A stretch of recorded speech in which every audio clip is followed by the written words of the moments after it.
hungry, but it's cold AF in Minnesota. You are Locked On Fantasy Basketball, your daily podcast on fantasy basketball. Part of the Locked On Podcast Network, your team every day.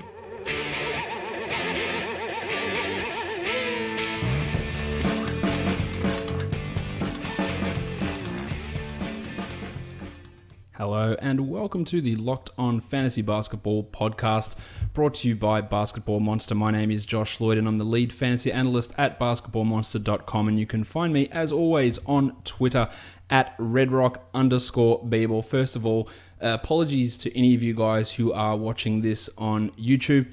Literally setting up the show, ready to go, camera working fine, push record, camera stops working. So I'm using the shitty inbuilt camera in the computer as my external HD camera has shit itself right before recording. So you can see this grainy, horrible image of me up on the screen. The audio should still be fine, and if it's not, let me know, because this has just thrown a complete spanner into the works of what I was trying to do.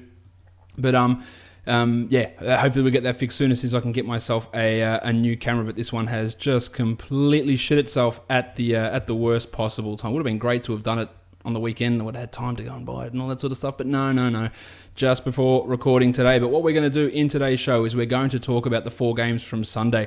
We're going to preview a 10-game Monday. We're also going to look ahead to the rest of the week and help you set weekly lineups, help you set work out your streaming strategies for daily changes leagues, and also talk about the 3 teams that aren't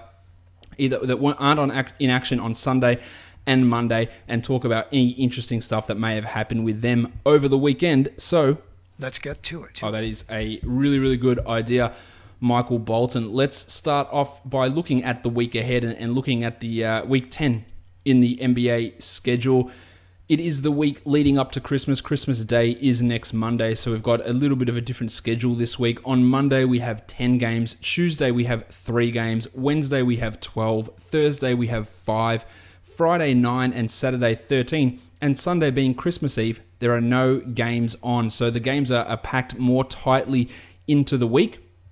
So if we're looking from a daily changes league point of view, the only 2 clear-cut streaming days are Tuesday and Thursday. When there's 3 games on the Tuesday, there's 5 games on the Thursday. You might be able to find someone to play on Friday or have room on your roster in your active spots on Friday. You won't be able to do it Wednesday. You won't be able to do it Saturday. You may be able to do it Monday. But Tuesday, Thursday are the days that we should be looking at when talking about streaming action. And there's only 2 teams that play both Tuesday and Thursday. It's the Philadelphia 76ers and the Cleveland Cavaliers. In fact, the Cavs play just 2 games this week, but both of those games are on low scheduled days. So while it might seem, oh man, I'm going to pick up J.R. Smith, or I'm not going to pick up Tristan Thompson or Jay Crowder because they've only got 2 games, you might actually be able to use those 2 games that those guys play, and that might be way more useful than someone else who only plays, say, 1 game or 1 useful game this week. Or say like the Orlando Magic, they have 3 games, but none of them come on low volume days. The Warriors have 4 games this week, and none of them come on low volume days. So you might be looking at, do I add Jordy Bell? Do I add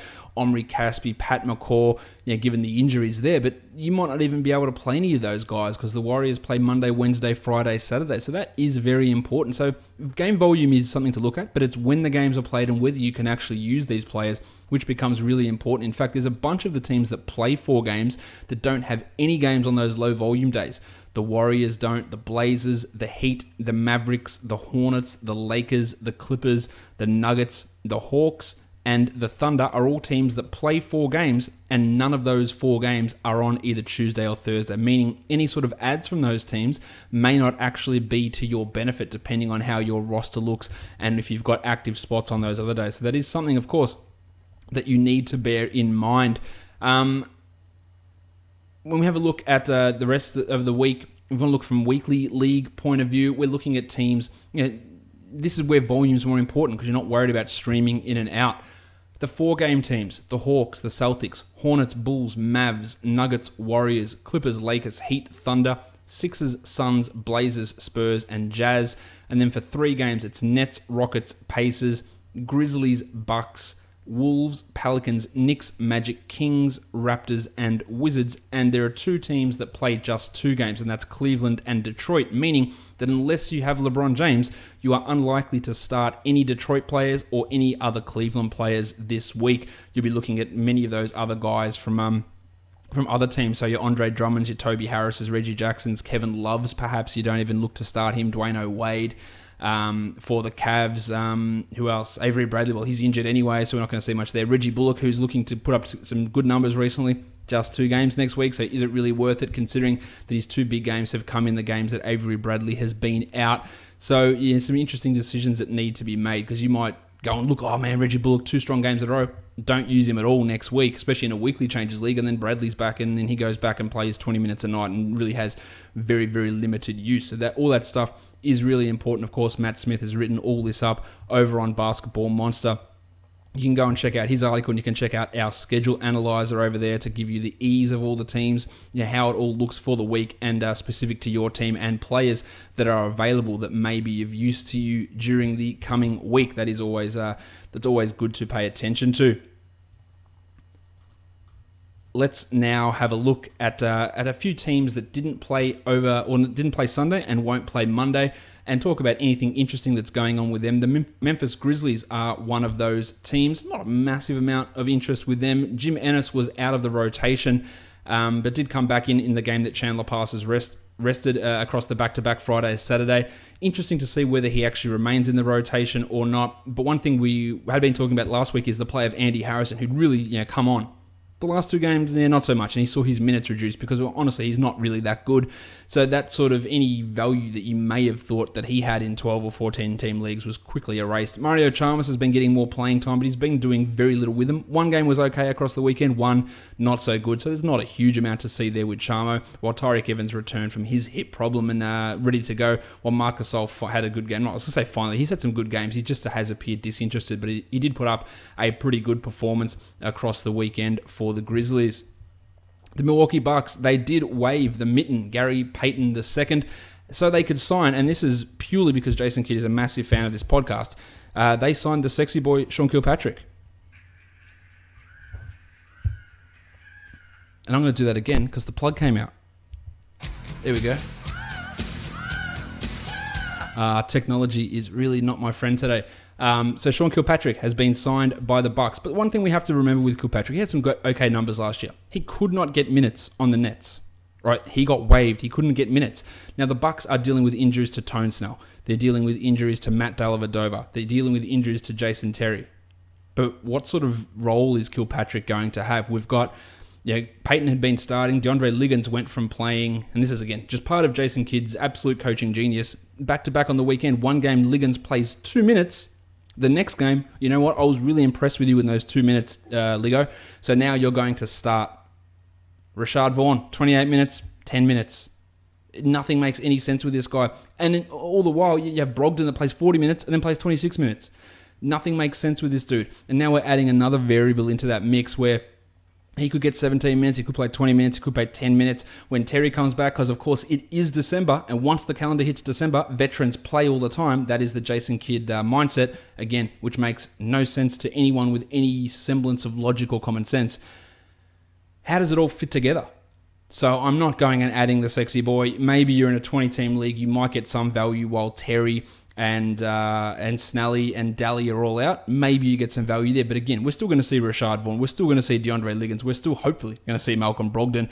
And it's still going to be a complete shit show and variable rotations that make no sense to the outside viewer. Or to be honest, anyone who's in the inside as well that's not named Jason Kidd, who I feel like he just does anything without any planning or consultation with anybody. But you're well aware that I don't think that Jason Kidd is a very good coach.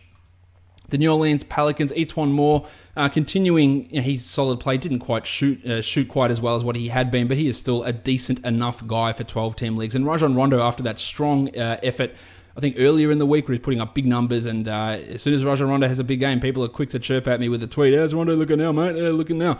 Well, he's faded a little bit on these last 2 games, and I think what we've seen in the last couple of games is probably more representative of the Rondo we'll get moving forward rather than those monster performances he was putting up. He'll still have some of those, no doubt, but the 18 assist games, the triple-doubles, is more likely to be an 8, 7, and 7 sort of guy rather than a 15, 15, 15 sort of a play, which is what the sort of numbers he was flirting with, I guess, in those couple of good performances. I still believe that he should be owned everywhere, despite my distaste for him as a player. Yeah, that's all the... Oh, yeah, Boog, Tone Davis. The Tone Davis back in action. Obviously, Tone Allen's out for a few weeks with a fractured leg. He's not going to be a big part of anyone's fantasy league. Anyway, let's talk monstrous line of the night. But if we're going to talk monstrous line of the night, we can't stop at monstrous line of the night because we also have to call him the waiver wire line of the night because he's owned in 1% of fantasy leagues, and that is Mario Hezonja of the Orlando Magic. He had 28 points, including 8 triples. What the hell? 6 rebounds, 2 assists, 3 steals, 10 of 18 from the field. If you had have said to me, guess who the 25th ranked player is in fantasy over the last week, there is absolutely zero chance I would have told you it's Mario Hezonja. But in fact, it is. He is averaging 16, 5.7 boards, 2 assists, 3.3 threes, 1.3 steals, a block, shooting 52 and 88 with 56% from 3. Still a little bit baffling that the Magic did decline that fourth-year player, or their fourth-year option, team option, rookie option on his contract. Again, I don't really see what it was benefiting them not to do that. He had been completely out of the rotation when Az Gordon was healthy. We do have John Isaac back now, but I don't know what to really make of this from Mario. He's shooting 40% from 3 on the season and 45% from the field, which is significant come-ups from last year, where he was at 35 and 29.9. So has really improved his efficiency. He's a guy that's playing a lot more power forward now, but again, with Isaac back and then when Gordon comes back, where does he fit into there? Surely he is superior to Aaron Aflalo. Well, not surely. 100% he is superior to Aaron Aflalo. So if Evan Fournier remains out and with Terrence Ross out, maybe Hezonja can get some minutes on the wing, but Vogel has been pretty adamant that he's playing him as a 4. I don't know if that'll stick. I'd like to see him get some minutes at the 3, but I'm not adding him in 12-team leagues unless we get confirmation that Gordon is out long-term, which we don't at this point, because when Gordon's back and Isaac's there, then you have Hezonja moving into that third-string role, or if he does play along the wing, maybe he gets 20, 22 minutes a night. But the shooting numbers, 45 and 40 from the field and from 3, I think they're decently sustainable. It's more that he's getting volume now. He was a guy that could handle the ball. Yeah, the steals and block numbers are a little bit elevated over the last couple of weeks. I don't expect that to necessarily continue, although it very well could. These are not crazy, insane numbers, and nor is he shooting. He's not shooting 65%, where you go, there's no way that's going to continue. Over the last 6 games, he's at 47%. And you go, okay.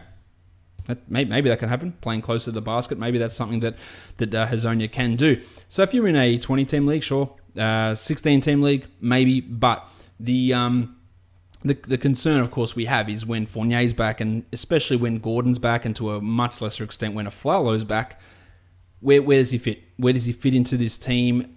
I would imagine he has pushed ahead of Aflalo, because Aflalo, I don't think, has had a good game in 5 years. At least Hezonja has had 3 of them or 2 of them in the last week. So he should be able to push ahead there and play a little bit of the 3 behind John Simmons, but it's not going to be the 29 minutes a game that he's playing now. It might be 20 minutes a game, and that's probably going to be something along the lines of a 16-team league guy, maybe a 14-team league guy. But awesome to see him do this. It's going to be interesting to see what happens with him in free agency next year if he can continue this form. But remember, it is 2 games with significant reasons as to why he's getting that playing time, but all credit to him because he's playing fantastically in that playing time, enough to make the decision for Vogel a little bit tougher than what it perhaps would have been had he been as shitful as he's been in the past. The young gun of the night, my boy Bogdan Bogdanovic. 18, 3 and 5 for Bogdan, 4 triples, 1 steal, 7 of 10 from the field. And I still do believe that there is a legitimate chance that he is the best player on this Kings team. I was discussing this with Aaron Brewski today. He says, maybe it's Georgie Hill, maybe it's Budrick, maybe it's Will Cauley-Stein, but you can't give there's no definitive answer where you go, this is the best player on this team. And Bogdanovic, recently, is really starting to come along. 31-minute average over his last 3 games, and in that time, he's the 72nd ranked player. Despite being dicked around by Dave Yeager all season, he's still the 143rd ranked player this season, and I would be absolutely considering him. In all 14-team leagues, I would add Bogdan. Now, he did suffer a knee to the thigh, which had him limping and grimacing towards the end of the game. So that's something to pay attention to. But I would add him in all 14-team leagues, and I would absolutely be considering him in 12-team leagues. I think that his long-term value is significantly higher than Hezonja's just because the path to minutes is there. Will they continue to run George Hill and De'Aaron Fox together? Will we see Garrett Temple play the 17 minutes a night, allowing Bogdan to play 30 a night? I think that's a legitimate possibility. He can pass. He can get steals. He's been really efficient. He hits threes. He can score. I really do like Bogdan. It's been a rough-ish ride, but again, as I said, it's been rough. He's still a top 150 player in under 25 minutes per game. Push that to 30, then we're really talking about a bloke who's going to be knocking on the door of the top 100 and should be looked at. Now, of course, you'll have your own decisions as to who you drop if you're going to go and add him, but he absolutely should be that guy where you go and look on your wire. Is he available? And if he is, then you can make that decision whether he actually works on your team. But he has got significant potential to rise and potentially be a top 80 guy this season. We have a European sweep of the lines of the night. We had Hezonja from Croatia get the first two. We had Bogdanovic from Serbia get the young gun. And then the Polish Hammer picks up the dud of the night. Marcin Gortat, 7 points with 9 rebounds, 3 of 5 from the field, 1 of 4 from the free throw line. This bloke is still somehow owned in over 70% of leagues. He is the 140... Oh, no, he's not. That's Bogdanovic. Bogdanovic is the 143rd ranked player this season. Gortat's the 138th in 28 minutes per game, and those numbers are coming down. Over the last 2 weeks, he's playing 24 minutes a night, with the rise of Mike Scott pushing Markieff Morris a little bit more to center, with Jan Mahinmi playing better at center. Gortat's putrid. He's averaging 6 and 8 with 3 assists on 45 and 60% shooting. He's a positive contributor in rebounds only this season, and his field goal percentage has been a positive. I'll give him that. But he is just not a high upside guy at all. He is not a player that you should own in 10-team leagues, and he is not a player that you should own in 12-team leagues, in my opinion. I don't see him pushing back forward. This was the pattern with him down the stretch at the end of last season. I had many people push back on me when I said that, oh no, they were just preserving him for the playoffs. Well, if they're preserving him for the playoffs now, I don't know what to tell you. That he's struggling, he looks poor, and there are other options that they do have it. So they can even exhume Jason Smith and run him some minutes at center, which might be preferable to Gortat. And I like Gortat. I really have liked him. I thought he's been a really underrated fantasy player for the last few seasons. But the last season, he was in a poorer position, and it's getting worse this year. He's much older than many of you may think. He is almost 34 years of age. The decline has come, and I don't think he's getting any better. So you can go ahead, in my opinion, and move on from the Polish Hammer and grab someone else for your fantasy team. All right, let's now get stuck in and talk about these 4 games from Sunday before we switch into DFS mode and preview the 10 games for Monday. The first game of the night was the Sacramento Kings. They took on the Toronto Raptors, the earlier game of the day. Talked about Bogdan already. This was a game where De'Aaron Fox was out with that thigh contusion and Zebo was resting. So it's really hard to get any sort of understanding of what Dave Yeager's doing. Although I could probably use that quote and say it for every Kings game. Because there was 2 starters missing, Yeager decided he needed to change 3 starting spots. So Skal Labissière lost his starting job, and Costa Koufos and Willie Cauley-Stein came in to play the 4 and the 5. It just feels like we're never going to see Cauley-Stein and Labissière playing together, because when you've got 2 young people who could be foundational pieces or could be really strong parts of a rebuild, you probably don't want to see how they play together. That's probably not a good idea, even though you are rebuilding. You probably don't ever want to see them play together. Always best to pair them with a 0 upside over-the-hill big man. That's probably the best way to do it. Anyway, Cauley-Stein played 33 minutes, 12, 6, and 4 with 2 blocks. He is a must-own player on the Kings. I talked about Bogdan. I'm going to talk about Georgie Hill in a sec, but Cauley-Stein should be owned, despite some of his lower minutes off the bench. But I just feel that Yeager's going to dick everyone around continually all season. As for Labissière, surely no one's still stashing him.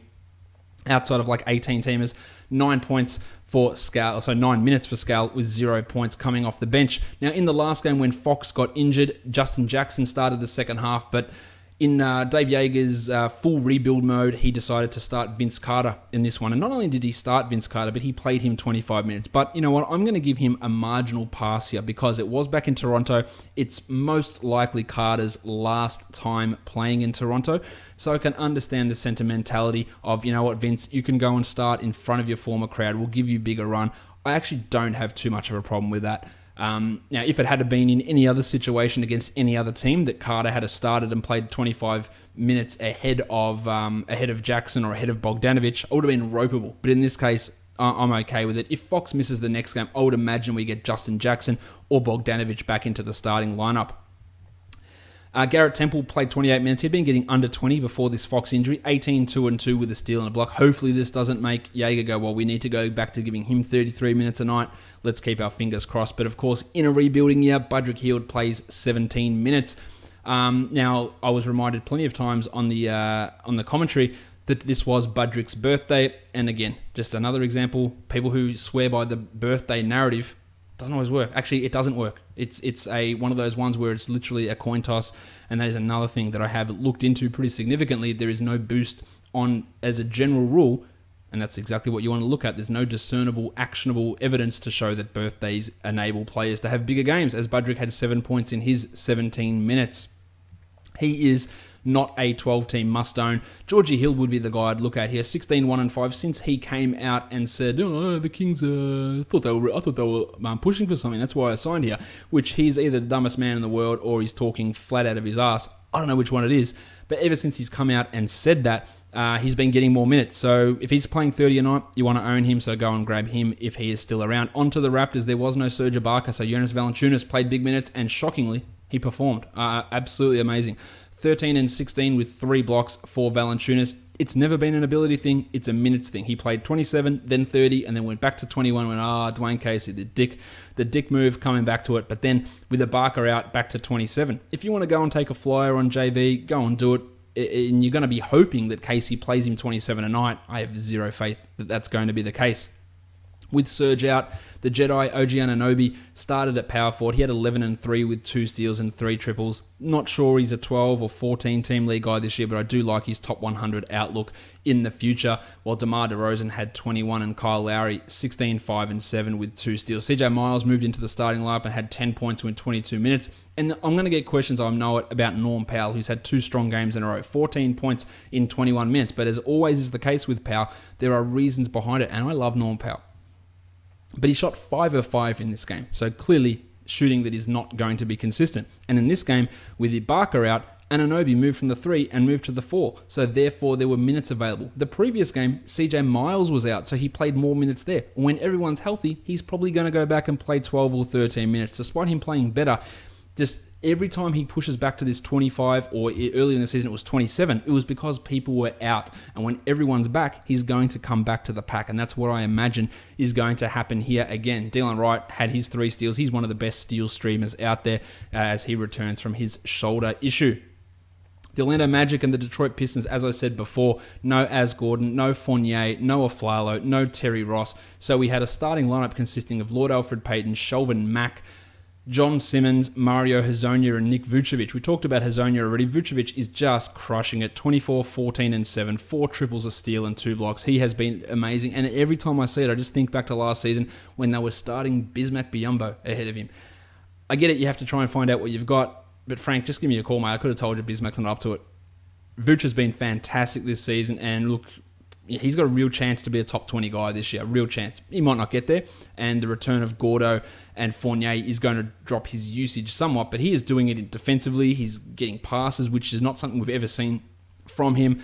He's been fantastic. Lord Alfred had a bounce back after a couple of piss-poor performances. 15 points with 7 assists. While Simo had 23, 6, and 7. A big night from John Simmons. But of course, his elevated usage, and that's one of the big parts of his game, is going to come down with Gordon and Fournier coming back. The other thing he's done in the last 2 games, I think he's had 15 assists across his last 2 games, Simo. And when Fournier comes back, a lot of that ball handling will go to him. So a lot of value will come from Simmons. Now, he is a must-own player, John Simmons. But if you could sell him high and get a top 60-ish guy back, if you could sell him for Fournier, I would do it in a flash. I don't know whether you can. But if you could do that, I would do it. Because the recent numbers from Simo look good. But when we want to factor in reasons, and there are reasons for it, and expecting maybe a drop-off, which I do, that would be something I'd look at. Also, I am rapt that John Isaac came back. You know, I'm a big Isaac fan. He didn't do much. 17 minutes, 1.2 rebounds, missed all 4 of his shots. But the fact that he's back after being day-to-day for like 6 weeks, it was encouraging. I don't think a lot of people are thinking he's going to be this 12-team league guy. I don't. They base it on the fact that Terry Ross is out and he's going to come in and play small forward, because originally, like when he was drafted, I think his default position on many fantasy sites is small forward. He is not a small forward. He had played 4% of his minutes at small forward this season and the other 96 at power forward. He is a 4 who will transition into a 5. He's 6'11". He's a rim protector. He's not a small forward in my opinion. So even though Terry Ross is out, I don't see that impacting Isaac a huge amount, maybe an extra couple of minutes, but he's not coming in and playing 26, 27 a night. Now, if he got 25 a night, he could be a 12-team impact guy with 111 ability, but he's not a guy that I'm really looking all that hard at in 12-team leagues. DJ Augustin had a decent night in 30 minutes, but of course him and Mack are going to lose that value when Gordo and Fournier return. Onto the Pistons, Reggie Bullock, fourth straight start, 31 minutes, 20 points with 5 rebounds and 4 triples and a steal. And he is the hot name everywhere. But let me throw a few things at you. Okay, he's had these four strong games, no doubt about that. The last 2 games have come without Avery Bradley, therefore his minutes have been pushed up to 30 in both of those. In the previous 2 starts, he played 18 and 23. So that's not all that exciting. The other thing is over these last 4 games, he's shooting like 63% from 2-point range. Actually, for the entire season, he's shooting 63%. There is zero chance that he continues to shoot that well from that range. So when that comes down, his field goal percentage comes down, his scoring comes down, and his opportunities are also going to come down. So you can look at the numbers and you can look at overall rank, which is not something that I ever recommend that you rely solely on, because you can look at Bullock's rank, which I'm going to bring up now and have a look at, so I can tell you exactly what I'm talking about. It's very, very high over the last week, and people will look at it and go, well, that's awesome. Over the last week, he's the 56th ranked player in those 4 games that he started. So you look at that and you go, okay, that's cool, but he's shooting 65% from the field and 60% from 3 with a true shooting of 80%. There is not one skerrick of a chance that will be able to continue. He is also getting steals at a phenomenal rate, 2 steals per game over those 4 games, which again is not something that he's necessarily going to be able to continue. Now, the last season, he averaged 1.4 steals per 36, and then 0.8 the year before, and 1.1. This year, he's at 2.1, and over the last week, he's at 2.7. So that is a huge, huge increase, and I just don't think that he's going to be able to maintain that, along with the shooting percentages, which is going to which is going to drop him down, in those rankings a significant amount. And as I touched on earlier, the Pistons only have 2 games this week. So if you add Reggie Bullock, are you actually going to be able to use him? I think the answer to that's probably going to be no. But the numbers do look sexy on the surface. Just remember the reasons and the unsustainability of it when you consider adding him. Tone Tolliver hit 5 triples for 17 points in 24 minutes. Now this guy, if you need 3-point streamers, he's on that list with the Duke, Wayne Ellington. He is one of those guys that's there, and you go, I need 3s. Who can I get? Tolliver's going to jack him up. I can assure you of that. And he's got a chance to hit him, and he's got a pretty solid rotational role. Toby Harris was all right. Reggie Jackson, the minutes have been way down for Jackson, and he doesn't look quite right with that knee. So it's something to bear in mind. Now, 17, 3, and 6 is still really good. But the numbers have been a little bit down for Reggie, so he's just a guy to keep an eye on. Now, Dromo had 12 and 6, hit both his free throws, 2 blocks. Pretty decent game. Well, Stan Johnson, actually one of his better games, 31 minutes, 7, 6, and 5 with 2 steals. But I think that when Bradley comes back, he goes back and plays significantly fewer minutes than what Bullock does, and there's not a lot to love there. Luke Kennard started for Bradley but didn't do a huge amount in that playing time. Also, no Boban Marjanovic for you Boban stands out there. The Indiana Pacers and the Brooklyn Nets, Vic Oladipo, man, just keeps going. 64% shooting in this one, 26, 7, and 3, while Miles Turner had 16 and 6 with a steal and 2 blocks. Good numbers from Miles. Don't think he's really ever going to get to 20 points. He's not a great rebounder, but I think he's still got a chance as a top 30 finish this season. It was a good game from Corey Joseph, who had 15 and 6, while Daz Collison had 14, 4, and 7. So strong play from both those point guards, but strong games from Corey Joseph are not all that common. This was also a big game from Domantas Sabonis, who'd been struggling. He had 17 and 8 in 21 minutes with 3 blocks. And I look at that, and that's great, and that's definite 12-team value. But is Sabonis a 12-team league guy? I would lean no.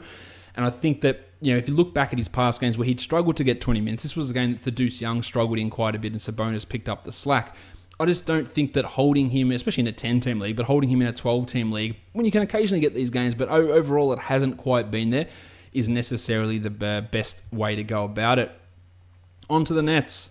Jahlil Okafor, DNP CD. I don't see it. I didn't see it beforehand. I don't see it now. I think you can move on. The last game, he was a second half of back-to-back, and Jarrett Allen sat for whatever reason. He sat as a DMP CD, and Okafor came in and was not good, and now he's back out of the rotation. Will this stick? Will he play each night? Who bloody knows? But they did play 3 centers ahead of him, Allen, Zala, and AC, and that's not including Mozgov, who's also around there as well. So if you added him in 10s, forget that with Okafor. 12s, forget it. I was never that high on him, and this is pretty much why. Source Castillo, Nick Stauskas was a monster in that last game. Legitimately had people ask me, do we go and add Nick Stauskas? And the answer to that was a clear no, because that was a game without Demario Carroll and the blue swimmer Alan Crabb. And this is why. 0 points in 15 minutes for Stauskas. He's in the rotation, yep, but is that going to actually mean anything? And when D'Angelo Russell comes back, he won't be in the rotation. Levert had 14, 3 and 3 with 3 steals. I like him for a 12-teamer. And speaking of the blue swimmer, Alan Crabb, he had been absolutely putrid prior to this game, but had 17 points, which included 14 in the first quarter, and hit 4 triples. But this is what he is. He's just streaky. He offers points on generally efficient shooting, and when he doesn't, he's shithouse. He is not, in my opinion, a 12-team league guy, as you've heard me say plenty of times before. Good game from Quincy Acey as well, who had 14 points in his 23 minutes, but we're not really getting excited about him in any stretch of the imagination. For the Cavs and the Wizards, the Cavs get the victory. Kevin Love, 25 and 9 with 5 triples. But I guess the biggest news for the Cavs today was that Shams Charania tweeting that Isaiah Thomas is targeting the first week in January for his return, and that's fine. He will return around that time, which is sort of when we're all expecting him to come back. But remember, when he comes back, he says he's fine to play now.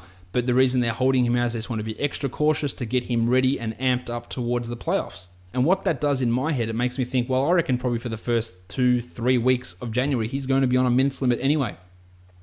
Pair that with the fact that he now has to play with Kevin Love and with LeBron James, although Ty Lue has absolutely no qualms in limiting Kevin Love's usage, which is bananas considering how good he is. But when he's playing second fiddle to LeBron, Thomas A isn't going to be able to reach the levels that he did last year. He's probably a guy that, I think will peak, if everything goes his way, peak top 25. And I think that's probably a stretch. But I also think that for January, he may not get to 31 minutes a night. He might, but he might not.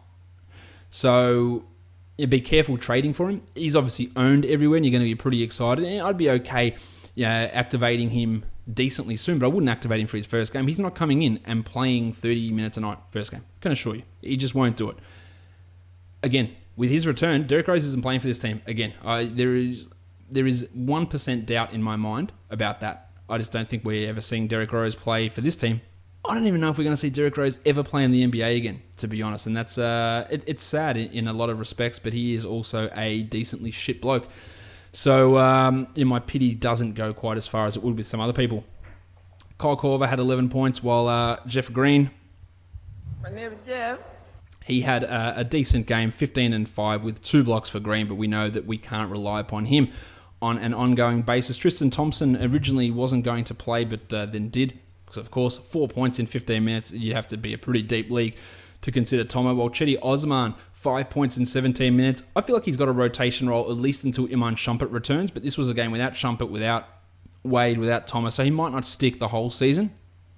But he's been pretty impressive over the last 3 to 4 games. For the Wizards, Markieff Morris didn't start the second half. Apparently he had whiplash. They did an x-ray, everything was fine, then he did come in. But Mike Scott's been playing fantastically the last 2 games. But one thing I can assure you is that Mike Scott won't shoot this well.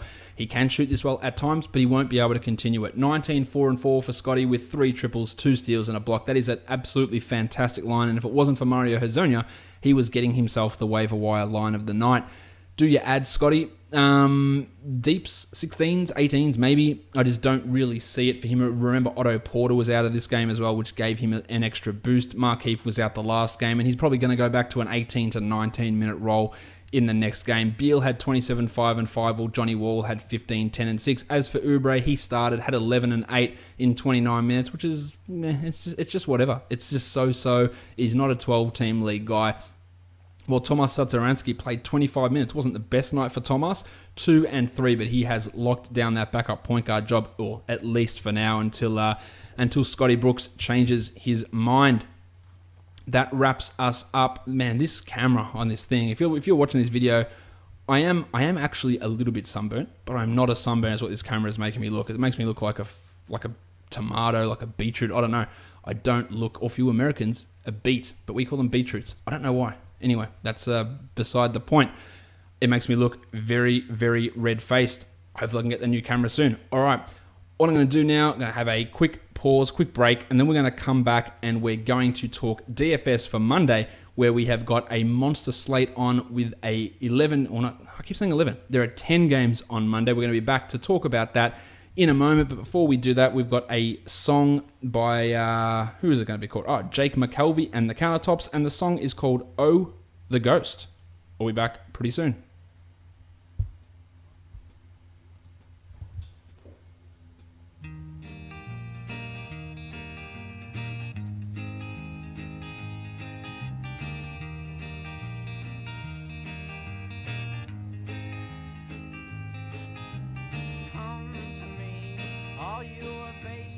Mistakes and make me appear in the margin. I don't care how long it will take, 'cause I only want to enlarge it. And following me to the scene is doing me a great disservice, and making a mess out of me is really only doing me harm. It's really only doing me harm. Ghost was only in my dreams. It isn't in my closet, and you won't go searching with me, because I have already lost it. All right, guys, we're back. Let's talk perfect DFS from Sunday on FanDuel. Johnny Wall, 42. Corey Joseph, 28.7. Vic Oladipo, 39.9. Braddles Beal, 42.5. Jono Simmons, 40.7. And Hazonia, 45.2, Sabonis 34.1, Mike Scott 37.8, and Nick Vucevic at 58.3 for a total of 369.2, and that cost $59,800 on DraftKings. Hazonia's playing power forward, yet he is a point guard on DraftKings. Hazonia had 47.5, Reggie Bullock had 30.25.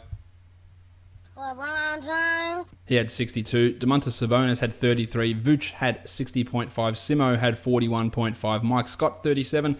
And Valanciunas had 43 for a total of 354.75, and that cost the full $50,000 dues. Let's look at DFS action now for Monday. 10 games. We'll start with Boston and Indiana. The Celtics are favored by 2.5 into this one. The total is 206.5 points. The Pacers the only team that's coming off a back-to-back on this Monday slate as well. At point guard, I like Daz Collison a lot here, 5,600. It's just a strong cash play. There's not a massive real upside for Dazza, but I think at 5,600 you should have a decent level of confidence of him getting to close to 30. And the ability to get to 35, which is strong for cash, and there is a little bit of tournament appeal there. As for Kyrie, 8,100, a 40-pointer from him should be considered relatively decent also. So I think that he and Collison are both in play in this matchup. I wouldn't be banking too much on Corey Joseph repeating what he did, nor Shane Larkin or Terry Rozier, who is quite cheap, but good game in the last one. I just don't buy it for Rozier. He's too up and down, and his upside's not high enough. At shooting guard, Marcus Smart's at 5,600. If I'm spending 5,600, it is going on Daz Collison, not on Marcus Smart. And then Victor Oladipo, he is priced very highly, but FanDuel has dropped him a little bit, 9,300. He's putting up some okay numbers. You feel at some point it's just not going to happen at that sort of salary, so I'm not really willing to invest in him in cash. But I do think he's got some tournament upside. But shooting guards have had a quite difficult time of it against the Celtics this season. Now, Oladipo is superior to most of them, but at that sort of a price tag, any sort of negative matchup makes me lean a little bit more tournamenty with him. At small forward, I like Jaylen Brown a lot at 5,500. I think that's strong for cash. That's 27 points, not a difficult task for him. While Bojan Bogdanovic at 46 is always just a tournament type of guy.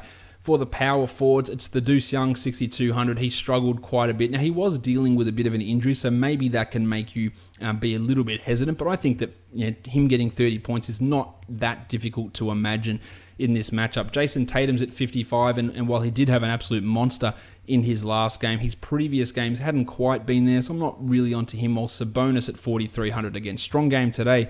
I'm just not sure in the limited minutes if it's a great option to consider him a cash type guy. At centre, Al Horford's at 7,600. I think this is a really good spot for Al. Good matchup against Miles Turner. We've seen centres do really well there. This is a 40, 45 point upside night for Horford.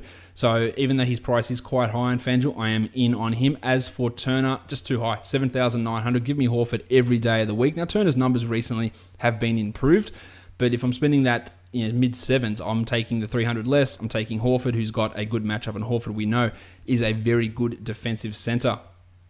If we flick this over and look on DraftKings, not many great upside tournament type guys. There's some guys that I do like for cash. Jason Tatum's a bit too highly priced. Sabonis is even higher priced over here. I like Oladipo at 87. That has cash usability. Al Horford at 6,900. I absolutely love. While Miles Turner at 6,300. That is a big difference, and that transforms him from being a maybe on FanDuel to being a DraftKings guy where I go, you know what? At that price, I don't care how good Horford is. That is a strong option to use. As for Thaddeus Young, he's at 5,900. Again, you should feel pretty good about him getting that cash level. Daz Collison's at 55. He's not a bad option as well on DraftKings. Probably not quite as appealing as what he is on FanDuel, given the salary cap discrepancies and the fact that their prices are pretty similar, but he is still a pretty good guy to have a peek at. The next game we'll look at is the New York Knicks taking on the Charlotte Hornets. No spread currently because we don't know if Johnny O'Bryant is going to play. No, we don't know that actually, but because John O'Bryant left the last game at halftime for personal reasons. But the guy, of course, we want to know about. He missed last game with that knee problem. If he is back, it does change quite a few things. If he is out, then Mick Beasley becomes one of the better DFS options that's on the slate. He did kill it in the last game where with Kristaps out against the Thunder. At point guard, Frankie Ntilikina, you can look at his last game and go 4 points in 13 minutes. What the shit's that?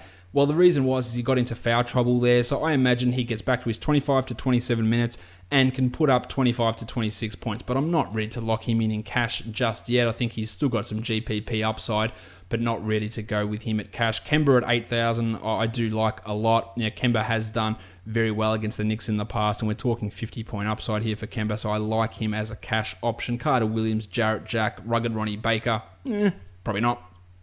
At shooting guard, Jezza Lamb, 4,500. You know what makes me laugh, and this is no offense to anybody, but I know you American guys that listen to this show, or anyone who's not Australian and listens to this show and hears my nicknames and go, oh yeah, I love the Aussie nicknames, and hears me say, yeah, Jezza or Lazar or Tezza or whatever it is like that, and then they try and throw it onto other people's names, and it just doesn't work. I don't know what the exact rule for it is. Like someone said to me, if someone was Jason, can we call them Jezza? Like we don't say that here.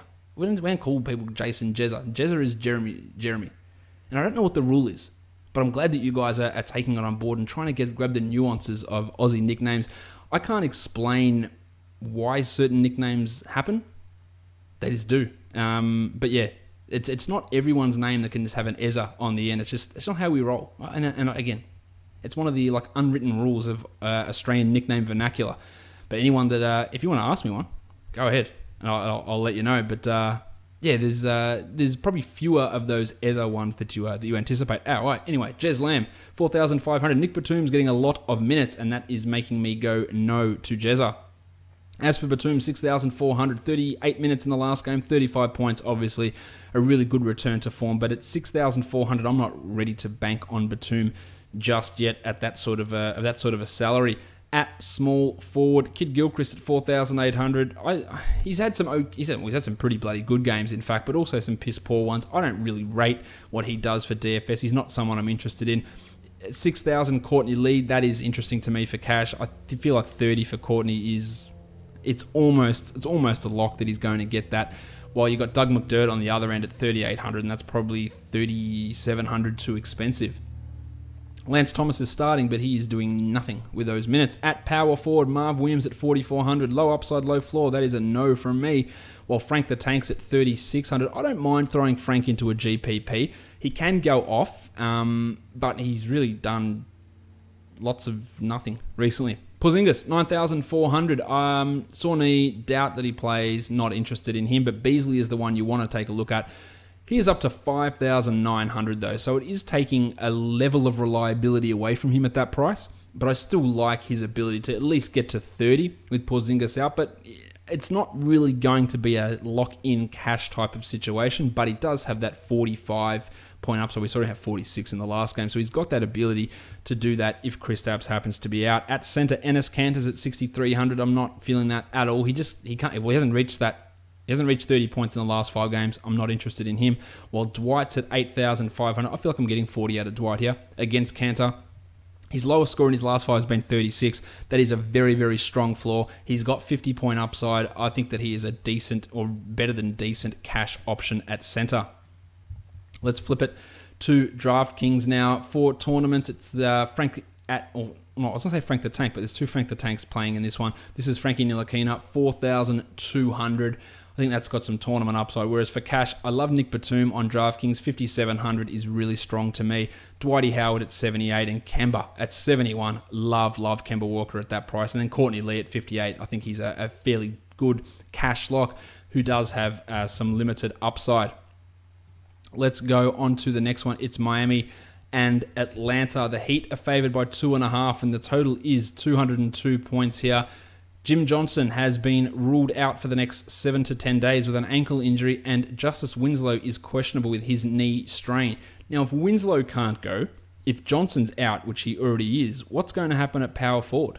Well, you could get Kelly Olynyk starting next to Bam Adebayo, or you could get a big Jordan Mickey game, which is what we had in the last one. So that is very, very interesting. Mickey in DFS, even Justice Winslow at almost minimum salary is going to have some appeal if he plays. For the Hawks, Mike Muscala is out. Just another one of these blokes who has been day-to-day, him and Bielitsa, John Isaac, just day-to-day, every day for a month, and it's shitting the hell out of me. So Muscala is out, but we've got the Baptist, John Collins, and Lukey Babbitt, both probable. The Hawks are very meticulous about listing guys as probable, but they will almost definitely play. Let's talk point guards. Goran Dragic, the iron shoulder, 6,100, has been quite disappointing lately. I'm not really feeling him in cash at all, but this is a good matchup, and he does have that 35 to 40 point upside. So there is some tournament value there, whereas Dennis Schroeder at 7,700 against a Heat defense, which is quite tough for point guards to go off against. I am not really interested in Schroeder at that price. At shooting guard, Bellinelli at 3,700. That's a no from me. Dion Waiters at 5,800. It's been okay, averaging 27 across his last 3, which is all right. It's not spectacular. Now, we know Waiters can go off, but I just don't really feel it from him, and that's someone I'm not really keen on. Kent Bazemore at 5,900. If I'm spending 59 or 58 on Waiters, I'd take Baze over Waiters. I feel more confident in what he can do, and that's a big thing for me to say regarding Kent Bazemore. The Duke, Wayne Ellington, 4,300. The minutes are fine. And if Winslow's out, I think he's going to play 30-31. And I'd be really, really interested in using him in this positive matchup if Justice happens to be out. So there is something to see there with the Duke. At small forward, Winslow at 3,600. I wouldn't feel great about him in cash because he is a little bit up and down even when he gets the minutes. But it's really tough to ignore that for tournaments given the absences of Hassan Whiteside and Jim Johnson. The artist formerly known as Torian Prince, 5,400. I think that is a quite solid cash option, 26 to 27 with 35 to 40 upside. So some tournament value there and some pretty strong cash numbers where Joshy Richardson has been caning it. If he is still available in your seasonal league, by the way, please add him. Surely if you listen to this podcast, he's not still around. I've talked about him enough for you to believe in him. Now, his salary has risen pretty sharply, 5,500 for Richo. That's because he's putting up good numbers, a 28-point average over the last 5. Again, if this injury for Jim Johnson, Johnson's out, and if Winslow's out, then I love Richo at that price. He's going to have more ball handling responsibilities, play 36, 37 minutes, play more at the 3, more at the 2. He's going to be all over the place, so I really do enjoy seeing him at that price, even though it has gone up. At power forward, Cal Olynyk, 6,200. That's pretty high. If Winslow's out, though, I am okay using that for cash. The other guy we want to have a look at is Jordan Mickey, who's at 3,900. He had 32 in the last game. He can block shots. He only played 27 minutes. And if we have Winslow out again here, no Johnson, no Whiteside, I love that. And I think that becomes really a cash option for Jordan Mickey, as weird as that sounds. Ersan Ilyasova's at 5,100. And some of his games, you go, he's been playing well, but has he? Like, he does okay as his biggish games than some piss poor ones. I wouldn't want to use him outside of tournaments. I have no interest in cash. Whilst the Baptist, John Collins, 6,100. His first game against the Heat this year yielded 33 points in 18 minutes. He is an absolute animal in terms of getting numbers. He's averaging 32 over his last 3 games, which is okay at 6,100. I'm not ready to lock him in at cash yet. Foul trouble, limited minutes as he works his way back. Not ready to cash him up. Bam Adebayo at 5,000 gains more appeal if Winslow is out. It's still a fairly high price for a guy who most of the time is fairly limited fantasy-wise, while Miles Plumlee is the starter, and that's all I have to say about Miles Plumlee. Let's go on to DraftKings and see how this game looks. Tournaments, Dennis Schroeder, I think he's more of a GPP guy. He's at 7,200. That's worth a look. But again, it's quite a negative matchup against the Heat. And then we've got some cash options. Joshie Richardson at 4,800 is super strong. Kent Bazemore at 58 I think is pretty decent as well, although not as good as on FanDuel. Whereas the Baptist at 5,400, I'm okay with getting Johnny Collins in cash at 5,400. At that price, that's fine. While Olynyk at 5,000, I can't see any way that he goes under 5x, given the injuries and given his ability to put up fantasy numbers. Unless he gets himself in foul trouble, he's playing 30 and he's probably putting up 30 as well. So I really do like Kelly Olynyk over on DraftKings. Let's go to the next game. It is the wrong button. Let's go to the Utah Jazz and the Houston Rockets.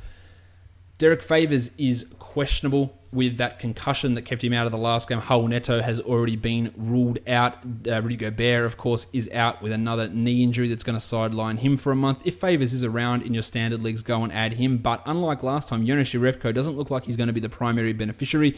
Joe Johnson started the last game now that he is back from wrist injury, and Jerebko played minutes in the teens as Johnson got the big playing time there. So, and prior to that, it was like Jerebko is going to get his 25, 26, and he's going to play well. But I think with Joe Johnson back, that does change things. On the Houston side of things, Clint Capella missed the last game. He's questionable with a heel contusion. He's going to be fine long term. We don't know if he's going to play, but it's not a great matchup for him against, against Gobert, but Gobert's not playing.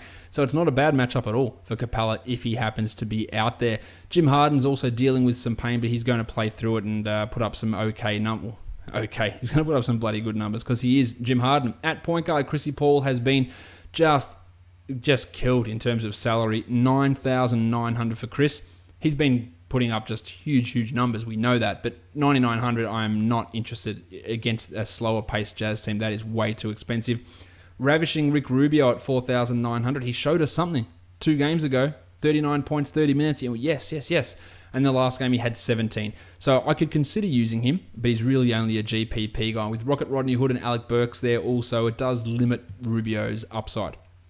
At shooting guard, Jimmy Harden's at $11,000. Yep, totally in on that. I'd rather spend the 11 on him than the 9.9 on Paulie. Eric Gordon at 49, just not really even sniffing that level of value on most nights. As for Rocket, he's at 5,400, maybe as a tournament guy, but I feel like his upside is pretty capped given the other players there. Whereas Don Mitchell, he's not losing shots, he's not losing minutes, he's at 7,400. He could easily drop a 50, but I'm not confident in his floor just yet to consider him a cash play. As for Burksy, 10 minutes in the last game. If you are still owning him in 12-team leagues, there's going to be someone else better out there, so I'd be more than happy to make that move. PJ Tucker, if Clint Capella's out, Tucker could get the start. He had 30 points in the last game, so at 4,400, you could put him into a GPP pool, but he's just not really that dynamic of a fantasy scorer. Trevor Ariza is at 54. I just don't think that his ceiling is very high for a tournament play, and I was going to say his floor's not great, but it's all right. The last 5 games, 27-point max, 23-point minimum. So that's a good range. But at 5,400, is it really doing enough in a slower pace game? I'd probably end up fading Ariza here. Jingle and Joe's at 5,300. I would rather take him than Ariza. I think his upside's probably a little bit higher. Well, Joe Johnson, minimum salary, should start. Has got 25-point upside here, so I think he is a definite GPP target. At power forward, Ryan Anderson's at 4,400. Could start at center and do nothing as he does most of the time, so definitely not looking at him as a cash option, even if Clint Capella's out. Well, Derek Favors, if he is in at 5,500, I think you have to consider that a cash option. 30, 32-point type of guy at that sort of salary. So I think it's worth looking at, assuming that he's ready to play. At center, Epe Udo, who has played very well in Favors and Gobert's absence, had 49 points in that last game. So if Favors is out, you are all aboard the Epe Udo train. He's at 4,700. I would be locking him in cash if Derek is out. If Derek is in, I'm not going to be so keen on really getting behind him. He'll play like minutes in the teens, if that, so don't get overly excited about Udo. As for Clint Capella, 7,400, if he's ready to go, sure, but given the breathing issues, the soreness of the foot, I'm not really going to be getting too interested in Clint Capella, even if he is ready to play. On DraftKings, for tournaments, Chris Paul's at 9,000. You could even make the argument you could use him in cash at 9,000. I won't make that, so he's more of a tournament guy. And for cash, I like Don Mitchell. The Don's at 6,700. Now, that's a price where I feel more confident about his floor. So I like Mitchell here. Jim Harden's at 10.5. Strong with that one also. And Jingle and Joe's at 4,900. Some real value in those guys. Ryan Anderson, PJ Tucker, some other guys you might want to look at, but of course, we're only going to be looking at those guys as tournament options, and if I'm going to pick one of them, it is going to be Ryan Anderson, and really more in a situation where Clint Capella is out. The next game is the Philadelphia 76ers and the Chicago Bulls. Joel Embiid has already been ruled out for rest. It's the first game of a back-to-back. We assume that he'll be back for Tuesday, but he did play 49 minutes across the weekend, so perhaps he's going to rest both. I'm not of the belief that he will. I think he will be back for Tuesday. Gives him 3 days off in between games. I think he should be right for that one. As for the Bulls, Lauri Markkanen is still questionable. If Lauri is out, of course, fire up your Nick Miritiches and your Punch Bob Shitblokes, who's been putting up some really good numbers. But the problem here is on FanDuel, both of their salaries have gone up. Miritich is up to 7,000, which he's been exceeding, but we're only going to be using that if Markkanen is out, and Portis is up to 5,000. If Markkanen's out, I'd be all over Portis at 5,000. I don't know if I'd be so keen on Nick at 7,000. That's quite expensive. At point guard, Chrissy Dunn's at 7,500. He's been good. Not sure he's been that good. So I think he's more of a 30, 33 point guy rather than a 37, 38 point guy. He's got 50 point upside, Chrissy Dunn, so he could be a tournament player. And point guards have had a pretty decent record going up against the Sixers. I just don't feel great about him as a cash play. Jared Bayless, Jaren Grant, a couple other point guards on the slate, same as TJ McConnell. Not really keen on them, although McConnell has torn apart the Bulls in the past. I just don't really think that's a realistic expectation. At shooting guard, without Embiid, I imagine JJ Redick is going to get a big bump in his usage. So he is not a lock for 30, but you should be considering 30 a pretty decent outcome with 35 to 40 point upside. So I like JJ Redick here, even though on the surface that price is too high. Without Embiid, it does swing things in his favour. Whereas Justin Holiday, he is at 4,800, so it's a big dip in Holiday's price because he's been not so good. But I still feel good about him getting 25 points. So that makes him a guy that I feel okay about utilising. At small forward, the hammer, Denzel Valentine, 4,100, not really doing it for me, unfortunately. Or David Nwaba is at 4,900. A strong last game from Nwaba where he put up 31 points. I still don't feel good about his floor, and I'm not sure his upside's that great, but you could use him as a tournament, much like Bob Cove, who's at 7,400. And without Embiid, we're talking a 45 point upside here. So I think he's a strong GPP guy. At power forward, there is no Embiid, of course, so Amir Johnson might get the start. He's a minimum salary player. He could very, very easily go out there and put up 30, or they could decide to start Richaun Holmes, or they could start Johnson and play him 20 and play Holmes 28. There are a lot of variables to this.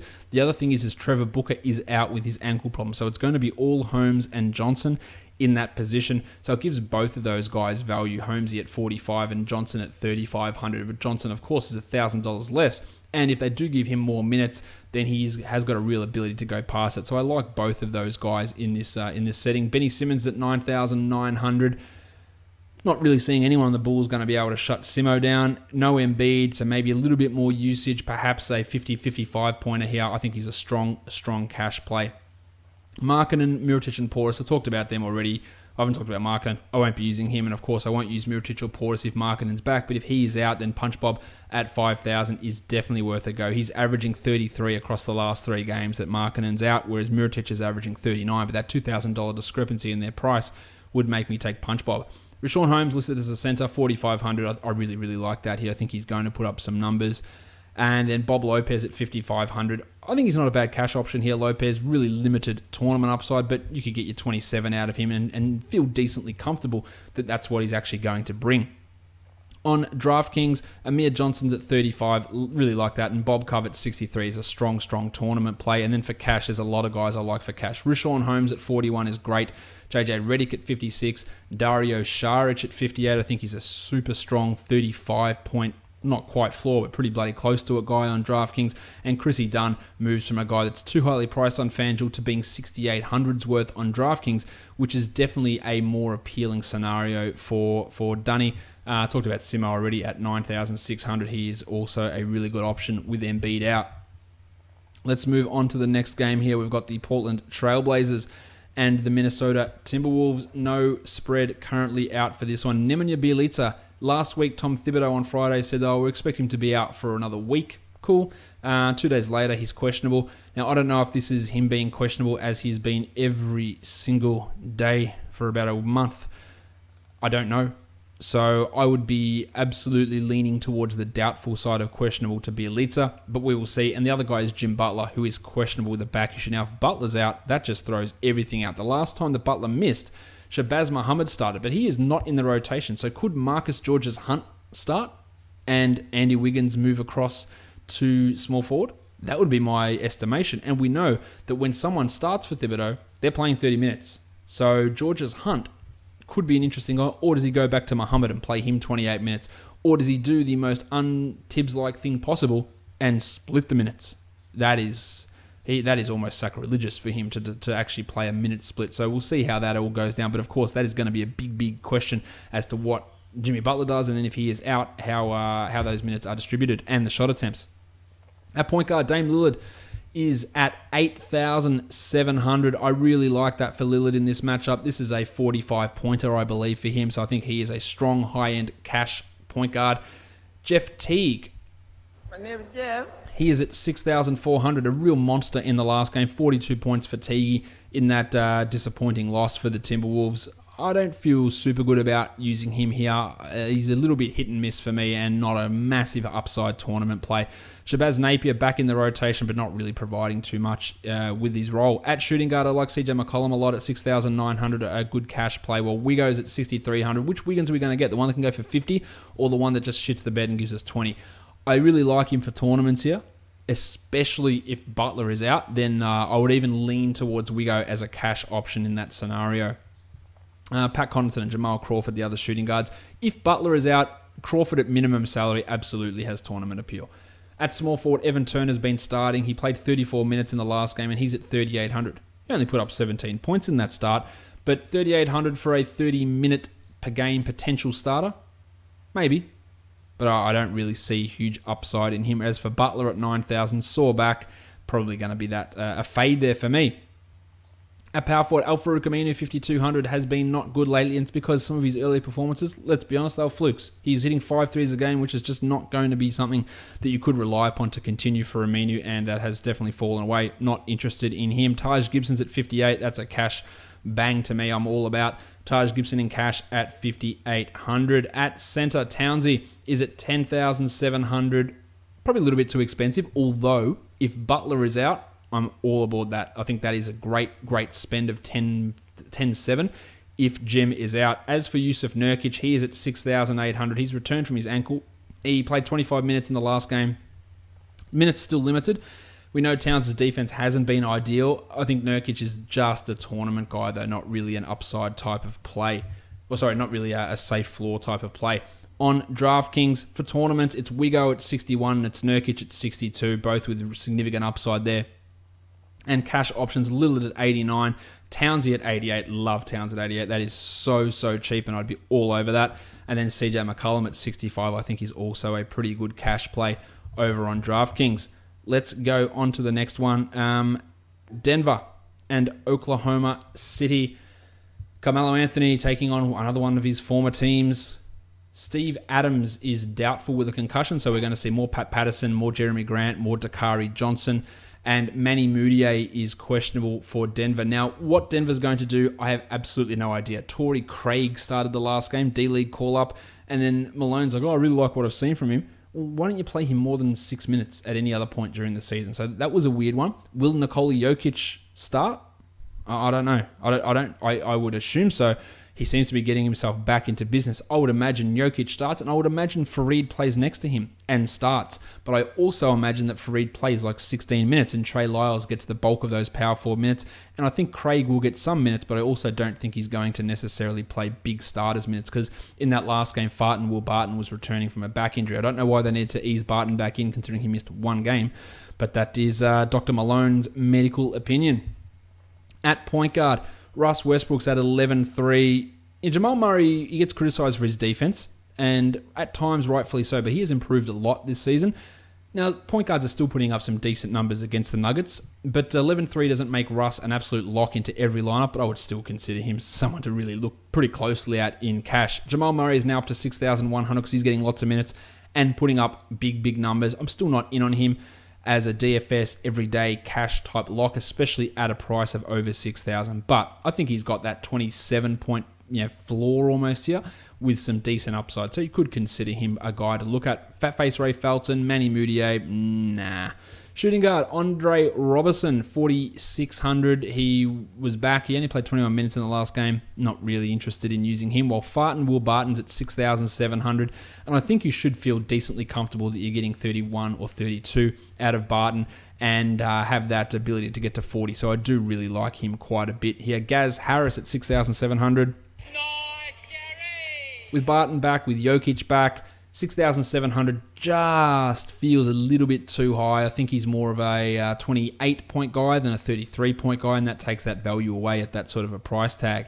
At small forward, Paulie George is at 8,100. He had 42 against the Knicks. I think a 40-point expectation is not unrealistic for George, so he is a pretty good cash and tournament play. Where Baby Neck Wilson Chandler's at 45. That's a fade from me. At power forward, Melo's at 6,700, has done very well against Denver in the past. I think he is worth a tournament look. His numbers have been fairly atrocious recently, averaging just 27 over his last 5. But you give him 40 points here, and that's smashed through that value, so there is something to pay attention to. While Trey Lyles, still under 5,000, 4,900, had 40 points in the last game in 30 minutes. As I said, don't panic if Ken Fareed starts. It's not guaranteed, but Lyles should still get the bulk of the minutes. But with Dr. Malone in charge, look, anything's a possibility, but I still do believe that Lyles will get more minutes than Fareed. It was weird in the preseason we had Malone really favour Lyles and then completely fall right off him at the start of the season, and now back in love with him. So there is some level of attraction there between those two. At center, Nick Jokic, 8,900, has averaged 48 points the last 3 times against the Thunder, and now Steve Adams isn't playing. The only problem we have holding him back is his own personal GP, and that is Mike Malone. Will he allow him to play big minutes? He only played 22 minutes in the last one and put up 31 points. If he's back and playing 32, then at 8,900, I love it. But I don't really trust the doc right here, so it is going to be tough to utilize Jokic as a cash play at this point. I'm not really all that keen on Dakari Johnson or Patrick Patterson, even though Steven Adams is out. Where are we looking at now? Over on DraftKings for this game. For tournaments, it is Jokic again at 8,100, just because I don't have the certainty in what the doctor's going to pull out.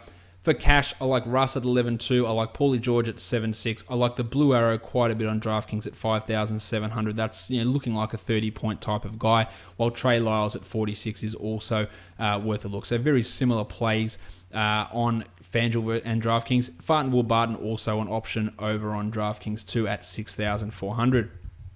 Let's go on to the next game. It's the Phoenix Suns and the Dallas Mavericks. As Greg runs in, we realise this could get dangerous.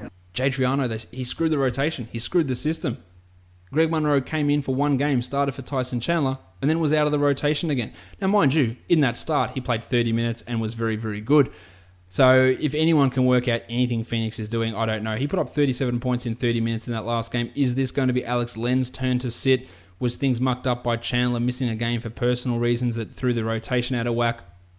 At this point, I literally have no idea. And with the point guards, no idea. Remember Mike James? Man, we've got to convert him. He's so good. DNP CD last game so that Isaiah Cannon could play. Now, for what reason, I have no idea. Now, Cannon is a guy that was signed with an injury exemption. So when Devin Booker returns, someone's ass needs to get cut, and it's going to be his. So what's the point? You just showed some faith in Mike James moving forward, and now you take him out of the rotation completely to see what Cannon can do, or maybe you're going to cut James now that you've converted him and keep Cannon. All in all, this team is just a shit show from everywhere. Tyler Eulis had 4 points in 21 minutes. He's at 4,100. I can't rely upon him. Neither can you. Dennis Smith at 5,700. He may or may not be ready to play with that groin issue or hip issue that's kept him out. If he is out, then Yogi Ferrell and JJ Barea, they gain a massive level of value increase. Plus, it's a super sexy matchup for them, so there could be some real numbers for JJ or for Yogi. Yogi at 4,800 is a tournament guy. We really like that, of course, if Smith happens to be out. At shooting guard, Troy Daniels putting up some big numbers. He's at 3,600, hitting a lot of threes. I don't think he's a cash guy, but I think he is definitely a tournament guy with 30, 35 point upside. Wes Matthews at 48 has zero consistency, so I'm not really all that interested in him outside of tournaments, and that's about it. At small forward, the pencil Harrison Barnes, 7,100 against the Suns. This is fine. 33, 34 points is a decent floor type value, which I think is what you should look at for Barnesy with 40 point upside in this match. Joshy Jackson, minutes have been reduced so that Daniel House can get more playing time. Not that Jackson's been playing well, but not really feeling too much about him here in this one, while TJ Warren really struggling with Devin Booker out. 7,800, that is way too high, and I have no interest in him, considering he's averaging only 27 across the last 5. At power forward, Dirk is at 4,900. I think Dirk is almost a lock to get you 26 here, and that makes it good value at 4,900. Maxi Kleber at 4,400. Big games and absolutely shitful games. Makes him an interesting GPP guy, but of course, that is it. Marquise Chris is he is so bad. Dragan Bender. Bite my shiny metal ass. 3,700 for Bender. He hit 5 threes in the last game and put up 26 fantasy points in 30 minutes. Can he continue to have a big role? Let's bloody hope so. It is Triano in the Sun, so anything is possible. I'm not feeling super confident, but there is some intrigue there. At center, Tyson Chandler at 5,000. He should play again against one of his former teams. 5,000, I'm not sure there's much tournament upside. He might be worth a look for cash, but who knows? He only played 20 minutes in the last game because Alex Len went off, and I don't know if Len's going to play. I don't know if Munro's going to play. Len was absolutely fantastic in that last game and has been really good all season. It hasn't stopped him getting random DNPs. You could consider both of those guys GPP plays because whichever one gets the minutes, Munro or Len, they're both going to be worth looking at. The problem is that Greggy is at 5,900, so it's probably just a little bit too expensive for Gregors. On DraftKings tournaments, Troy Daniels at 44 and Maxi Kleber at 37 are interesting. And for cash, I like Dirk at 46 and the pencil at 6.8. TJ Warren is much more appealing on DraftKings. He's at 6,300. That would open him up to some value. And of course, if Dennis Smith is out, then Yogi Ferrell at 5,000 is absolutely in play. Whereas JJ Barea at 6.2, that's probably a little bit high there for JJ. Where are we? Let's have a look at the next game. There are 2 games to go here. Long podcast today, guys. The Clippers and the Spurs. The Spurs are favored by 11.5, and the total is 203 points. Kawhi sat out the last game, as did Tone Parker for rest. They are likely to be back. Whereas Dan Green missed the last game with groin tightness. He is questionable. If he is out, Bryn Forbes is going to get that boost. There's not a lot to love from the Spurs side of things here for fantasy, I don't believe. At point guard, Milos Teodosic, 4,900. He had 27 in the last game. I think he's absolutely a great cash play with tournament upside. Really do like Milos here. And Austin Rivers is likely back from his concussion. He's at 5,800. That's probably just a little bit too high for Austin. So I think he's a fade. Pat Mills at 3,700. Not really much there. Tone Parker, the same story. At shooting guard, Lou Williams, 7,100. That is a massive, massive drop in salary. I guess it's because we're going to have Rivers and Teodosic around, but I still think 7,100 for Lou is absolutely worth a look. Yeah, he shit himself last game and only put up 18 points, so that's far from ideal, but he is absolutely worth a look. And the other guy you could throw into a tournament is Manu, who had 26 points in 23 minutes in the Spurs last game, another game winner. He is someone that you can look at, and it is a decent matchup for Manu, but I wouldn't be locking him into cash or anything like that. Jawan Evans played some pretty good games over the weekend, but with Rivers coming back, he may not even be in the rotation. We will see.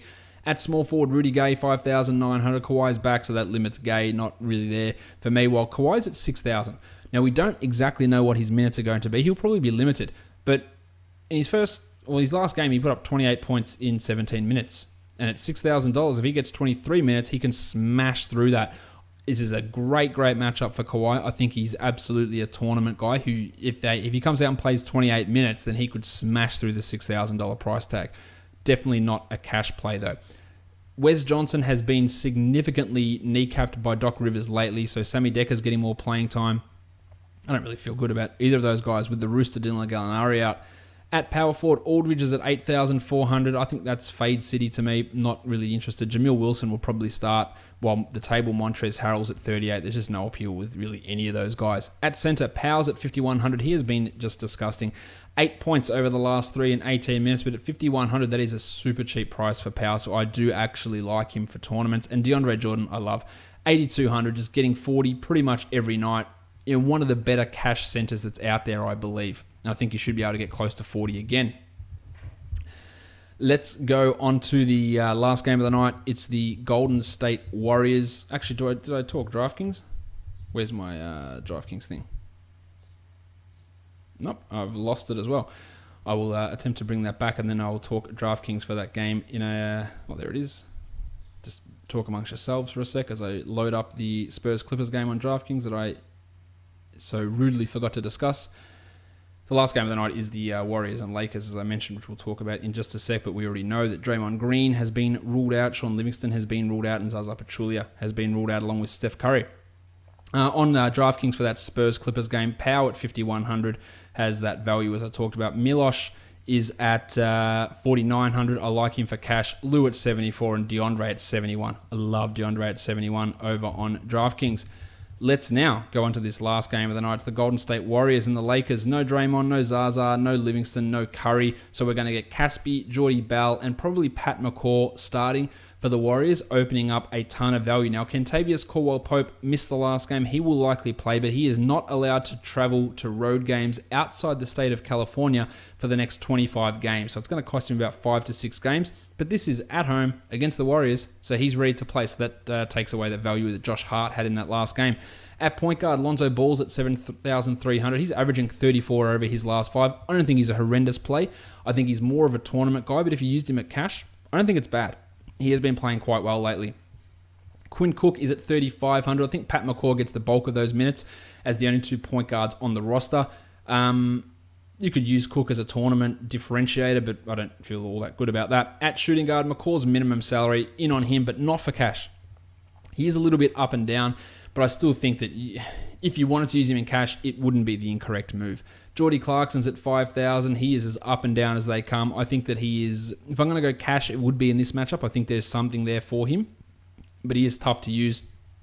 Whereas KCP is down to 5,400. I love that for tournaments. We know that he's a 45-point upside player who can go off at any moment, and he generally plays okay against the Warriors, especially defensively, and maybe that can fuel his offensive game. Klay Thompson, not really doing too much at the moment. At 7,200, I end up probably fading him, while Uncle P, Nick Young, if you want to go revenge games, Uncle P is back. Will he get enough shots up? Well, there's going to be opportunity for him, no doubt. So he is a GPP option, I believe. At small forward, Caspi's at 45. I love that for cash. 39 points in the last game for Omri.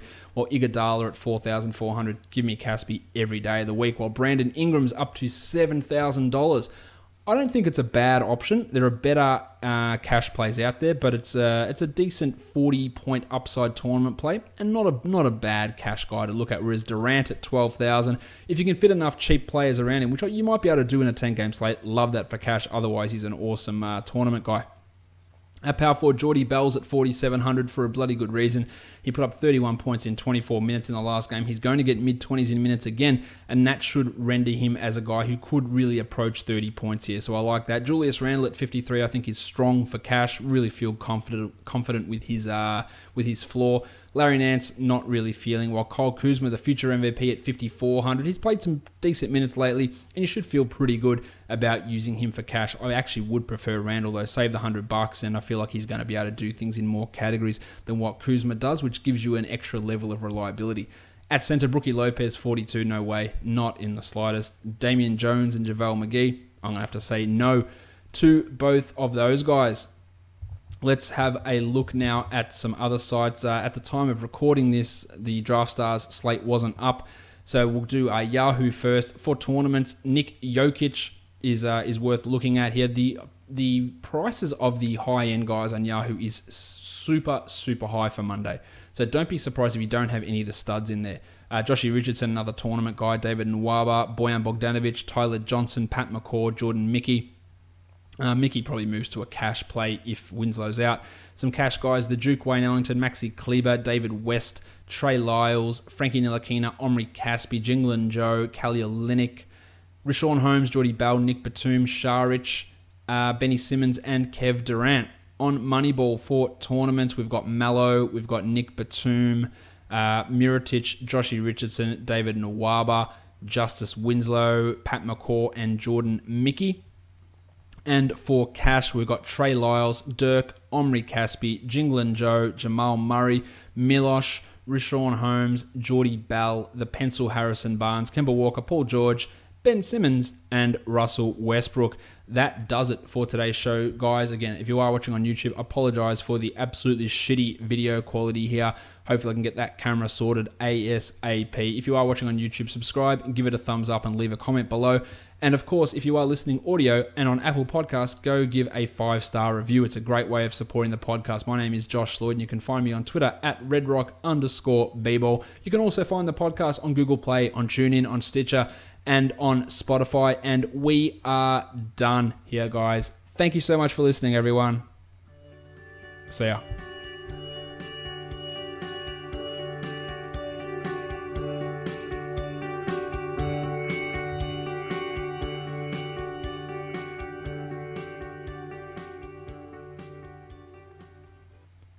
Damian Lillard.